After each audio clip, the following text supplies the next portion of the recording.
15 ലക്ഷം രൂപ ഏറ്റുവാങ്ങാൻ ജോസ് സുന്ദരം കാത്തുനിന്നില്ല.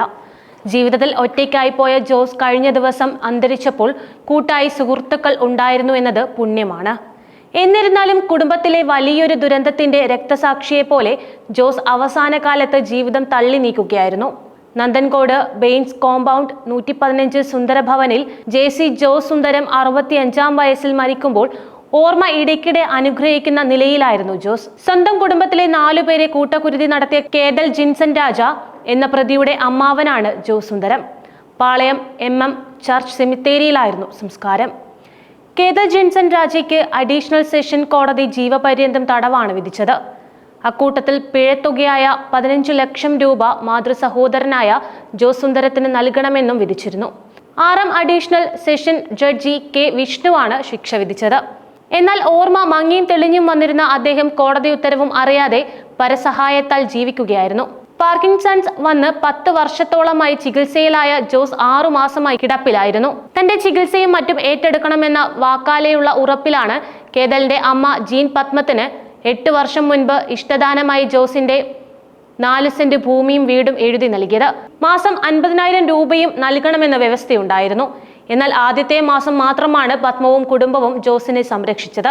തൊട്ടടുത്ത മാസം നന്ദൻകോട് ബെയിൽസ് കോമ്പൗണ്ട് 117-ാം നമ്പർ വീട്ടിൽ കേദൽ ജിൻസൺ രാജ, പിതാവ് പ്രൊഫസർ രാജ തങ്കം, മാതാവ് ഡോക്ടർ ജീൻ പത്മ, സഹോദരി ഡോക്ടർ കരോളിൻ ജീൻ പത്മയുടെ ബന്ധു ലളിത എന്നിവരെ കൊലപ്പെടുത്തി.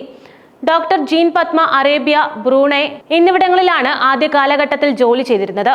പ്രൊഫസർ രാജ തങ്കം മാർത്താണ്ഡം ക്രിസ്ത്യൻ കോളേജിൽ നിന്ന് വിരമിച്ചയാളായിരുന്നു. ഇതിനിടെ ചെലവിന് പോലും കാശില്ലാതെ ജോസ് വലയുകയായിരുന്നു.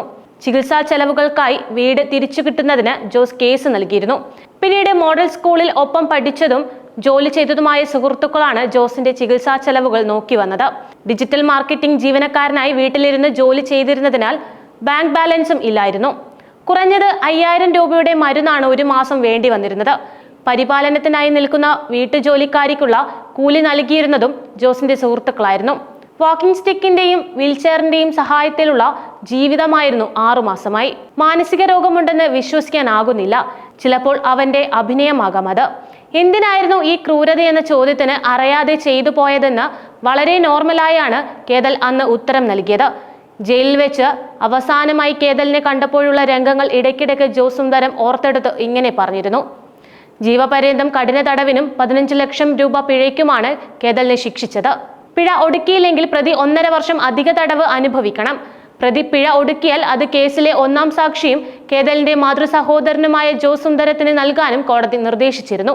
എന്നാൽ അത് ഏറ്റുവാങ്ങാതെ ജോസ് വിടവാങ്ങി എന്ന് വേണം പറയാൻ. മറ്റൊരു കാര്യം, അമ്മാവനെ കൊല്ലാനും കേദൽ പദ്ധതിയിട്ടു എന്നുള്ളതാണ്. കേദൽ ജിൻസൺ രാജ 4 കൊലപാതകങ്ങൾ കൂടാതെ അമ്മാവനായ ജോസ് സുന്ദരത്തെയും കൊലപ്പെടുത്താൻ പദ്ധതിയിട്ടിരുന്നതായി പോലീസ് കണ്ടെത്തിയിരുന്നു. സംഭവം നടന്നതിന്റെ അടുത്ത ദിവസം മതിൽ ചാടിക്കടന്ന് കേദൽ ജിൻസൺ രാജ അമ്മാവൻ ജോസിന്റെ വീട്ടിലെത്തിയിരുന്നു. എന്നാൽ ശബ്ദം കേട്ട് ഞെട്ടിയുണർന്ന ജോസ് അയൽവാസിയെ വിളിക്കുകയായിരുന്നു. തുടർന്ന് പുരയിടത്തിൽ നടത്തിയ തിരച്ചിലിൽ കേദലിനെ കണ്ടു. അപ്പോൾ ചോദിച്ചപ്പോൾ പട്ടിയുടെ പിറകെ ഓടി ഇവിടെ എത്തിയതാണെന്നായിരുന്നു പറഞ്ഞത്. കയ്യിൽ പൊള്ളലേറ്റത് കണ്ട് ജോസ് എന്തു പറ്റിയതെന്ന് ചോദിച്ചപ്പോൾ വീട്ടിലുണ്ടായിരുന്ന കടലാസും മാലിന്യങ്ങളും കൂട്ടിയിട്ട് കത്തിച്ചപ്പോൾ പൊള്ളലേറ്റു എന്നതാണ് മറുപടിയായി നൽകിയത്. കേദൽ ജിൻസൺ രാജയുടെ അമ്മയുടെ സഹോദരൻ ജോസ് തൊട്ടടുത്ത വീട്ടിലായിരുന്നു താമസിച്ചിരുന്നത്. ജയിലിൽ പോയി കേദലിനെ നേരിട്ട് കണ്ട ജോസ് ഭൂമി തിരികെ നൽകണമെന്ന് ആവശ്യപ്പെട്ടിരുന്നു. ഭൂമി വിറ്റ് കിട്ടുന്ന പണം കൊണ്ട് ചികിത്സ നടത്താനായിരുന്നു അദ്ദേഹം ലക്ഷ്യമിട്ടത്. എന്നാൽ ഭൂമിയുമായി ബന്ധപ്പെട്ട സിവിൽ കേസിൽ ഒരു വിട്ടുവീഴ്ചയ്ക്കും കേദൽ തയ്യാറായിരുന്നില്ല. കൂട്ടക്കൊലപാതകം നടക്കുമ്പോൾ 24 വയസ്സ് മാത്രമായിരുന്നു പ്രതി കേദൽ ജിൻസൺ രാജയുടെ പ്രായം. ജോസിന്റെ ദുരന്ത കഥ ഇങ്ങനെയാണ്.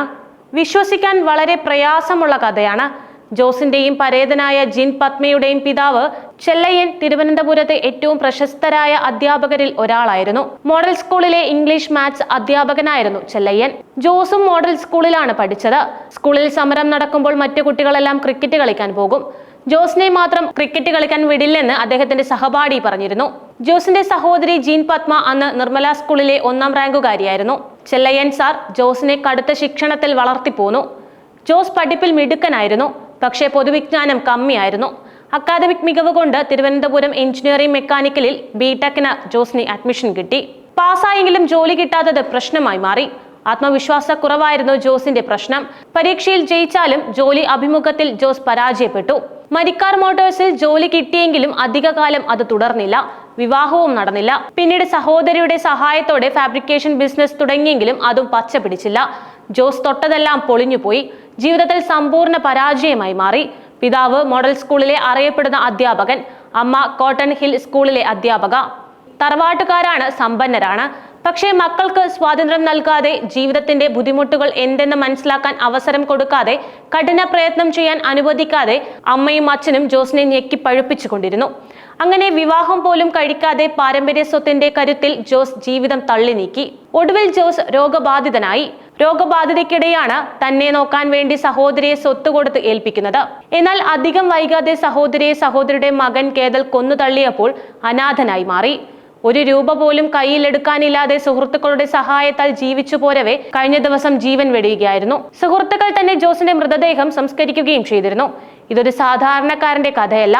നാട്ടിൽ ദാരിദ്ര്യം കൊടുംകുത്തി വാണിരുന്ന, വിരലിൽ എണ്ണാൻ കഴിയുന്നവർക്ക് മാത്രം സമൃദ്ധിയിൽ ജീവിക്കാൻ കഴിഞ്ഞിരുന്ന കാലത്ത് സമ്പന്ന ജീവിതം നയിച്ചിരുന്ന തിരുവനന്തപുരത്തെ പ്രമുഖ കുടുംബത്തിന്റെ കഥയാണ്. ഒരു കുടുംബത്തിൽ ജനിച്ച, അക്കാലത്ത് ബിടെക് പാസ്സായ, മികച്ച വിദ്യാഭ്യാസ സാഹചര്യങ്ങൾ കിട്ടിയ ജോസ് എന്ന മനുഷ്യന്റെ ദയനീയ കഥയാണിത്. മക്കളെ ഞെക്കിപ്പിടിക്കുന്ന മാതാപിതാക്കൾക്കുള്ള മുന്നറിയിപ്പാണ് ജോസിന്റെ കഥ. മക്കൾക്ക് വിദ്യാഭ്യാസം കൊടുക്കാൻ വേണ്ടി ജീവിതത്തിലെ ഒരു ബുദ്ധിമുട്ടും അറിയിക്കാതെ അവരെ കൈവെള്ളയിൽ വെച്ച് തല്ലിപ്പഴുപ്പിച്ച് മുന്നോട്ട് കൊണ്ടുപോയാൽ സംഭവിക്കുന്നത് ദുരന്തം മാത്രമായിരിക്കും. എത്ര പാഠപുസ്തകം പഠിപ്പിച്ചാലും അതിനേക്കാൾ പ്രധാനപ്പെട്ടത് ജീവിതത്തെ നേരിടാൻ പഠിക്കുക എന്നതാണ്. പ്രതിസന്ധികളെ അതിജീവിക്കാൻ പഠിച്ചാൽ മാത്രമേ ഒരു മനുഷ്യൻ വിജയം കൈവരിക്കുകയുള്ളൂ. പ്രതിസന്ധികൾക്ക് അവസരം നൽകാതെ പൊതിഞ്ഞു കാത്തു സൂക്ഷിച്ചാൽ ഒടുവിൽ അവർ ഒറ്റയ്ക്കായി പോവും. പരാജയങ്ങളും ജീവിതത്തിൽ അനിവാര്യമാണ്. ആ ഘട്ടങ്ങളിൽ അവരെ പിന്തുണയ്ക്കുകയാണ്, സംരക്ഷിക്കുകയല്ല വേണ്ടെന്ന പാഠമാണ് ജോസിന്റെ ജീവിതത്തിൽ നിന്ന് പഠിക്കാനുള്ളത്.